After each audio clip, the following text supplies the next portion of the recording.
Hello everyone, welcome to this tutorial. In this video, I'll show you how to disable Brave Shields in the Brave browser in 2026. Brave Shields is a built-in privacy feature that helps block ads, trackers, cookies, and other unwanted content while you browse the web. However, some websites may not work correctly with Shields enabled. In those situations, you can temporarily disable Shields for that specific website. To get started, open the Brave browser and visit the website where you want to turn off Brave Shields. Once the website has finished loading, look at the address bar at the top of the browser. On the right side, you'll see the Brave Shields icon. Click on that icon to open the Shields pop-up. Inside the pop-up, you'll find the main Shields toggle at the top.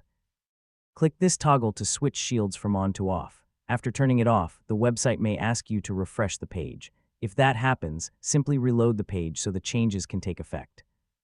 Once the page reloads, Brave Shields will be disabled for that website, allowing the site to load without Brave's blocking features. Keep in mind that this change only affects the current website.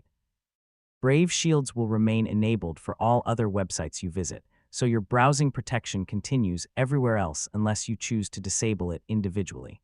And that's all there is to it. You've successfully disabled Brave Shields for a specific website in the Brave browser. Thanks for watching. If you found this tutorial helpful, don't forget to like the video and subscribe for more Brave browser tutorials and helpful tech guides. I'll see you in the next video.